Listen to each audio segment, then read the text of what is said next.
20 people came to a shrine looking for peace, healing, and spiritual guidance. But by the time police arrived the next morning, all of them were dead. और एक इंसान इन सब dead bodies के बीच में खड़ा था, the main accused, जिसके पास लोग मदद मांगने आए थे. The disturbing part, this wasn't a sudden fight. The killing had started a day before, and the victim had come there because they trusted the man who was about to kill them. Sargodha city से तकरीबन 17 kilometre दूर चक 95 NB में पीर मोहम्मद अली गुज्जर की एक shrine थी. उनके followers के लिए ये जगह सिर्फ एक दरगाह नहीं बल्कि एक स्पिरिचुअल रेफ्यूज था जहां लोग ब्लेसिंग्स की उम्मीद से आते थे. पीर मोहम्मद अली गुज्जर की वफात के बाद डिवोटीज वहां पर पीस और हीलिंग के लिए आते रहे. But if you think the shrine is always a safe haven, this story might change the way you see it.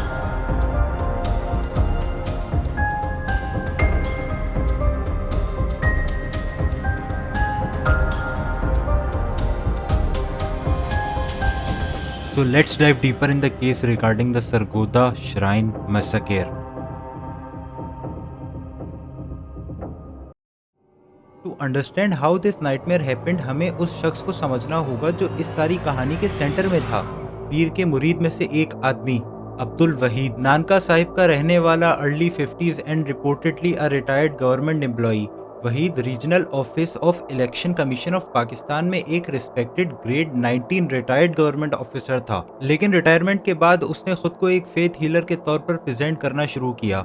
उसका दावा था कि उसके पास ऐसी स्पिरिचुअल पावर्स हैं जो लोगों के गुनाह खत्म कर सकती हैं और रूह को प्यूरिफाई कर सकती हैं. लेकिन इस श्राइन पर एक और चीज चल रही थी, एक साइलेंट पावर स्ट्रगल. पीर मोहम्मद अली गुज्जर का बेटा आसिफ पीर अली इस श्राइन का नेचुरल और लीगल सक्सेसर था. वहीद को डर था कि अगर आसिफ ने कंट्रोल ले लिया तो श्राइन पर उसका अपना इन्फ्लुएंस हमेशा के लिए खत्म हो जाएगा.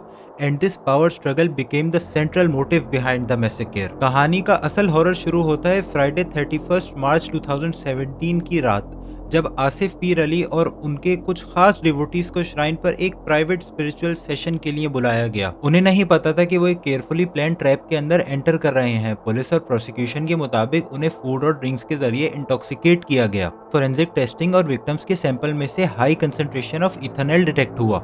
जब वो कम्प्लीटली वीक और डिसओरिएंटेड हो गए तो उन पर डैगर्स, एक्सिस और क्लब से अटैक किया गया. प्रोसिक्यूशन के मुताबिक आसिफ पीर अली उसी पहली रात को मारे जाने वाले लोगों में शामिल था. This detail is extremely important क्योंकि अगर कत्ल फ्राइडे को ही होना शुरू हो गए थे तो इसका मतलब है कि ये स्पॉन्टेनियस इंसिडेंट नहीं था. This was a cold, calculated and planned attack. अगली सुबह यानी सैटरडे को वहीद ने एक और लार्जर गैदरिंग बुलाई. पंजाब के मुख्तलिफ इलाकों से डिवोटीज श्राइन पर हाजिरी लगाने के लिए पहुंचने लगे. एक तरफ श्राइन के अंदर लाशें मौजूद थीं और दूसरी तरफ डिवोटीज भी उस जगह पर पहुंच रहे थे, सुकून और शिफा की उम्मीद लेकर. लेट सैटरडे नाइट श्राइन के अंदर एक क्लिंजिंग रिचुअल शुरू होता है. डिवोटीज को बताया गया कि उनके गुनाह साफ किए जा रहे हैं and they trusted him blindly.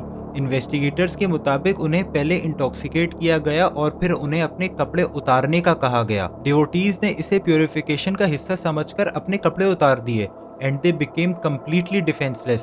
और फिर उन पर अटैक शुरू हुआ. अब्दुल वहीद अकेला नहीं था, उसके साथ उसके मुरीद Mohammad Asif Lodhi, Zafar Ali Dogar and Kashif was also included. Victim को बेदर्दी से मारा गया और रिपोर्टेडली स्टैब किया गया. मेडिकल एविडेंस ने बाद में एक बहुत डिस्टर्बिंग चीज कंक्लूड की. करीब 19 विक्टिम्स के सर और गर्दन पर फेटल इंजरीज थीं, विच मीन्स उन्हें डिफेंड करने का मौका तक नहीं मिला. लेकिन कुछ ऐसी जानें भी थीं जो बच गईं. एक इंजर्ड औरत किसी तरह श्राइन से भागने में कामयाब हो गई. वो जख्मी हालत में भागती रही जब तक हॉस्पिटल नहीं पहुंची. उसने सरगोदा के लोकल हॉस्पिटल पहुंचकर अथॉरिटीज को अलर्ट किया और बताया कि श्राइन के अंदर क्या चल रहा है. संडे मॉर्निंग को पुलिस और रेस्क्यू टीम्स इस श्राइन पर पहुंचती है.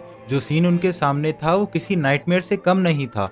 आसपास 19 लाशें बिखरी हुई थीं और एक बॉडी करीब के खेत से मिली.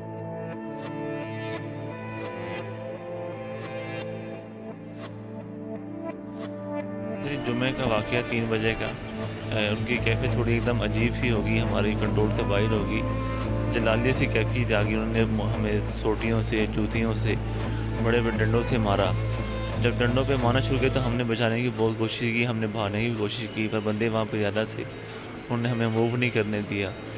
आधे घंटे से लेकर घंटे तक मुझे वो मारते रहे. जब मैं बिल्कुल निढाल हो गया हूँ, खूनो खून हो गया हूँ, तो वो ये समझें कि ये फारिग हो गया. उन्होंने मुझे उठा के खाल के ऊपर फेंक दिया. मैं वहाँ पड़ा रहा हूँ जब तक पुलिस नहीं पहुँची.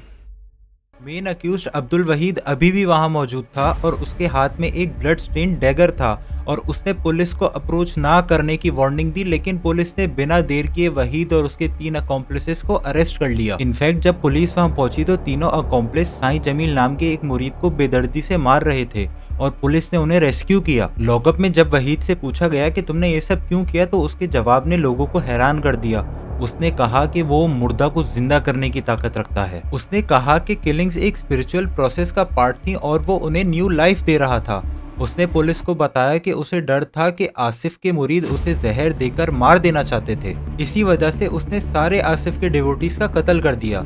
लेकिन पुलिस और प्रोसिक्यूशन ने इस एक्सप्लेनेशन को पूरी तरह रिजेक्ट किया। उन्होंने दिखाया कि क्राइम कितना मेटिकुलसली प्लान्ड था। The actual motive was power and money. Waheed को डर था कि पीर का असल बेटा आसिफ पीर अली उसे निकाल बाहर फेंकेगा। He wanted total control of the shrine and he was ready to kill anyone who stood in his way. Sargodha के एंटी टेररिज्म कोर्ट में ये ट्रायल चला। It lasted for 32 months over 70 hearings. On 3rd December 2019, the court delivered a historic judgment. Abdul Waheed, Mohammad Asif, Zafar और काशिफ चारों को हर एक जान लेने के बदले सेपरेट डेथ सेंटेंसेस मिली, लेकिन सजा सिर्फ कैपिटल पनिशमेंट नहीं थी। एंटी टेररिज्म कोर्ट ने चारों को 400 साल की कलेक्टिव कैद भी सुनाई। इसके बाद 5 करोड़ रुपए का फाइन लगाया गया जो विक्टिम की फैमिलीज को बतौर कंपनसेशन दिया जाना था। कॉन्विक्ट्स ने इस फैसले के खिलाफ लाहौर हाई कोर्ट में भी अपील की, लेकिन सालों बाद ऑन 20 मई 2026 जस्टिस को दोबारा सर्व किया गया। जस्टिस सैयद शहबाज अली रिजवी और जस्टिस तारिक महमूद बाजवा ने उनकी अपील्स को डिसमिस करते हुए डेथ सेंटेंसेस को बरकरार रखने का ऑर्डर दिया। एज ऑफ अगस्त 2026 उनकी कैपिटल पनिशमेंट कंफर्म्ड है। They remain convicted waiting for their legal end. Massacre के बाद इस श्राइन को हमेशा के लिए सील कर दिया गया। The atmosphere, the people, the life that once existed there, all of it was gone. This is the story of blind faith, the kind that turns fear and unquestioning trust into something dangerous. वहाँ से आए लोग, फिर मैंने फेंकने शुरू की। ये बच्चा था, मैं अगर बाहर था तो मैं मारता था, बच्चा फेंक करता था, 1-2 डंडे मार के बाद फेंक देता था, तो ये ड्राइवर ले जाता था। मुर्शिद ने मुझे खुद बताया था कि ये जहर देती है मेरे बच्चों को। मैं आखिरी साजिश तक लेके जाऊंगा। ठीक है बेटा, मैं मत चला जाऊंगा, लेकिन आखिरी साजिश पकड़ी जाएगी।